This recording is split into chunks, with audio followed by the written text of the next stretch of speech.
आज मैं आपको 5 रीजंस बताने वाला हूं जिसकी वजह से आपकी वेबसाइट डाउन हो सकती है। यानी कि ऐसी क्या रीज़न हो सकती है जिसकी वजह से आपकी वेबसाइट का डाउन टाइम या ट्रैफिक डाउन फेस कर रहे हैं।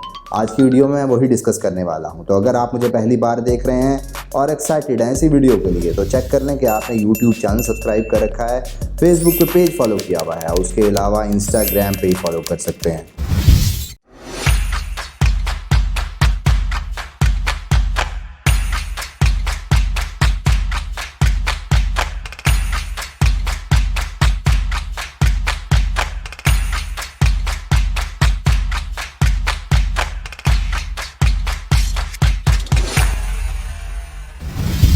जी हाँ, मैं हूँ Ishwar, digital marketer, project consultant and commercial blogger. जैसे कि आपके मुझे मैसेजेस आते रहते थे कि मेरी वेबसाइट डाउन हो गई है, मुझे बताएं कि क्या रीज़न है। आज मैं आपको टॉप 5 रीजंस बताने वाला हूँ जो कि वजह हो सकती है आपकी वेबसाइट की रैंकिंग डाउन होने के लिए, जिसकी वजह से आपकी वेबसाइट की ट्रैफिक डाउन हो सकती है। सबसे पहली रीज़न है कि गूगल अपडेट करता है अपने एल्गोरिदम को मल्टीपल टाइम्स एक ईयर में, जिसकी वजह से बहुत सारी वेबसाइट्स डाउन फेस करती हैं अपनी रैंकिंग में। यानी कि उनके कीवर्ड्स ड्रॉप होने लग जाते हैं जो कि अगर गूगल की टर्म्स एंड कंडीशन पे अप्लाई नहीं होती है या क्वालिटी गाइडलाइंस पे फुलफिल नहीं होती है तो उसकी वजह से आपकी रैंकिंग में ड्रॉप देखने को मिलता है। तो आप नजर रखनी होती है कि गूगल क्या ऐसी कोई अपडेट ला रहा है उसी टाइम फेज में जिसमें आपको अपनी रैंकिंग और ट्रैफिक में ड्रॉप नजर आ रहा है, और अगर कोई ऐसी अपडेट है तो फिर वो वजह हो सकती है। और मोस्ट प्रोबेबली देखा गया है कि अपडेट के दौरान वेबसाइट्स डाउन होती हैं और जैसे ही अपडेट खत्म होती है या खत्म होने वाली होती है तो वेबसाइट वापस रिकवर करना शुरू कर देती हैं।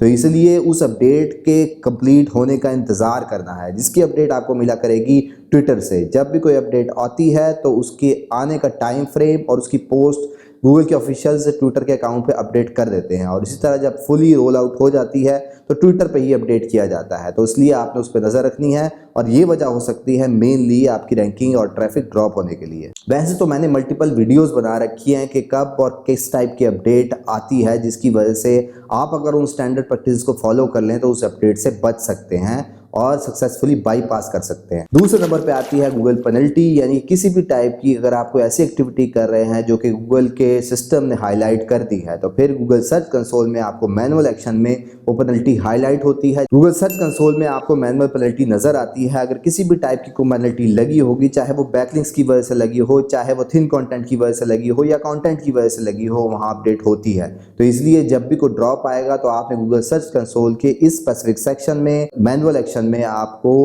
कोई भी पेनल्टी आएगी तो वो यहाँ शो होगी। उसके अलावा अपनी वेबसाइट को रेगुलरली चेक करना है, उसका टेक्निकल ऑडिट करना है, जिसके ऊपर मैंने मल्टीपल वीडियोस बना रखी हैं। उसके लिए आप अच्छा टूल तो यही है कि आप href.com/webmaster-tools के अंदर अपनी वेबसाइट को वेरीफाई कराएं, जो कि आपका रेगुलर बेसिस पे ऑडिट करती है और जितने भी टेक्निकल इश्यूज होते हैं वो फिक्स करवाती है। अगर आप वही फिक्स कर लें तो वो सफिशिएंट होते हैं किसी भी वेबसाइट की हेल्थ के लिए, और यहाँ आपको मैक्सिमम हेल्थ शो होनी चाहिए अपनी वेबसाइट की। उसके अलावा स्क्रीमिंग फ्रॉग को भी यूज कर सकते हैं, जिसके लिए आप स्क्रीमिंग फ्रॉग के कॉन्फ़िगरेशन, यूजर एजेंट और गूगल बॉट में भी जाके चेक कर सकते हैं कि किसी भी किस्म की बॉट्स के ऊपर रिस्ट्रिक्शन तो नहीं लगी जिसकी वजह से आपकी वेबसाइट क्रॉल नहीं हो रही, या कोई आपने robot.txt जैसी फाइल्स में कोई ऐसी चेंजेस कर रखी हैं जिसकी वजह से आपकी क्रॉलिंग डिस्टर्ब हो रही है और जिसकी बेस पे आप फ्लक्चुएशन ऑफ ट्रैफिक फेस कर रहे हैं। नंबर 4 पे आता है सीजनल स्पाइक्स। यानी कि कुछ ऐसे टॉपिक होते हैं जो कि स्पेसिफिकली किसी सीजन से स्पेसिफिक रहते हुए काम कर रहे होते हैं, जिसकी एग्जांपल है कि आइस हॉकी। जब हम गूगल ट्रेंड्स पे सर्च करते हैं तो यहाँ आप देखते हैं कि स्पेसिफिक सीजन में इसकी हाइप रहती है और उसके बाद ड्रॉप नजर आता है।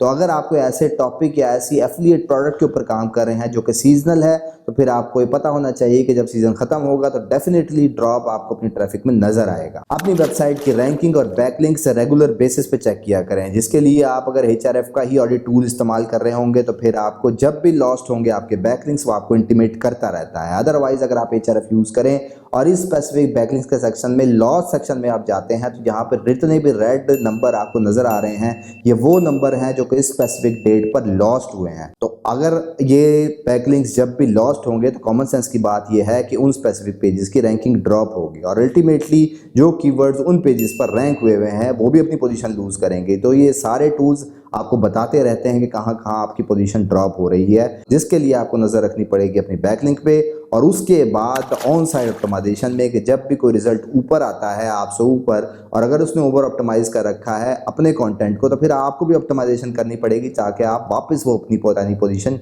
जिससे आप ट्रैफिक ले रहे थे वो रिसीव करने लग जाएं। तो मॉरल ऑफ द स्टोरी कि आपने कीवर्ड्स पे नजर रखनी है और उनकी पोजीशंस आपको ओल्ड पोजीशन पता होगी, तभी आपको अंदाजा होगा कि ये कीवर्ड ड्रॉप हुआ है और इसको मैंने इसी स्पेसिफिक आर्टिकल से रिलेटेड ऑप्टिमाइज करना है ताकि वो अपनी रैंकिंग कवर कर सके। ये थी आज की वीडियो जिसमें मैंने आपको 5 रीजंस बताई हैं। ये ही टॉप रीजंस हैं, अगर आप इसके ऊपर नजर रखें तो आपको अपनी ट्रैफिक ड्रॉप होने की रीजन मालूम हो जाएगी और इसी के बाद आप अपनी रैंकिंग वापस रिकवर कर सकते हैं अगर इन तमाम रीजंस को हमेशा डबल चेक रखेंगे। तो अगर ये तमाम बातें आपको अच्छी तरह समझ आ चुकी हैं तो फिर आप कमेंट में आई विल ट्राई लिखना मत भूलिएगा। उसके अलावा इस वीडियो से रिलेटेड किसी भी किस्म का कंफ्यूजन है या मैंने कोई चीज़ मिस कर दी है तो फिर कमेंट बॉक्स में अपना क्वेश्चन जरूर प्लेस करें, मैं डिटेल रिप्लाई देने की कोशिश करूंगा। और अपने दोस्तों को टैग जरूर करें जो कि सेम इशू फेस कर रहे हैं। जाने से पहले ये जरूर चेक कर लें कि आपने यूट्यूब चैनल सब्सक्राइब कर रखा है, फेसबुक पे पेज फॉलो किया हुआ है, उसके अलावा इंस्टाग्राम पे फॉलो कर सकते हैं। That's all for today, thank you very much, have a good and safe day.